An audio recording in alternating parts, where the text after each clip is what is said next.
Alors pour présenter rapidement, j'ai fait le marathon de Pyongyang en Corée du Nord. Voilà, et j'en ai fait un récit de voyage. Alors, je vous le dirai après. Et donc je vous lis juste un petit passage, c'est par rapport à l'entraînement. Voilà. Au détour d'un lac artificiel minable, je tombe sur un camp de Roms, 3 ou 4 familles qui dorment dans des voitures garées le long du trottoir. Une camionnette à l'arrière ouverte, comme celle des artisans du bâtiment, pleine à craquer de ferraille. Quelques berlines, un Renault Trafic hors d'âge, des cordes tendues entre les arbres sur lesquels les fringues de tout le monde tentent de sécher. Les moteurs sont allumés pour le chauffage, la buée dans les habitacles, les femmes et les enfants sont au chaud. Ça carbure au fioul domestique, moins cher, mais ça pue.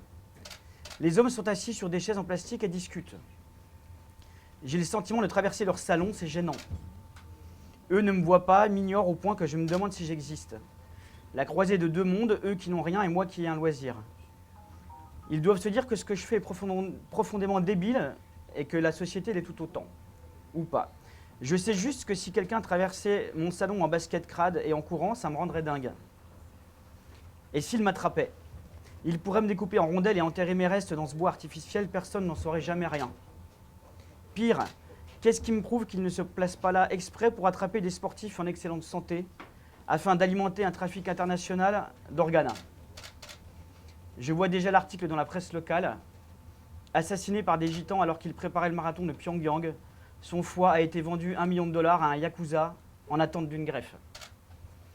Je pense à Tokyo Vice, le bouquin de Jack Adelstein, un Américain installé au Japon qui a appris la langue avant de devenir journaliste. Spécialiste de la mafia nippone, il est tombé sur au moins un cas de chef mafieux qui a payé une clinique aux États-Unis pour bénéficier d'une telle greffe. Je n'ai pas du tout envie de finir en petits morceaux dans des corps de yakuza. J'accélère. Voilà, c'était un petit extrait donc de l'entraînement que j'allais dire que j'ai effectué, que j'ai subi plutôt, pour faire ce petit périple en Corée du Nord.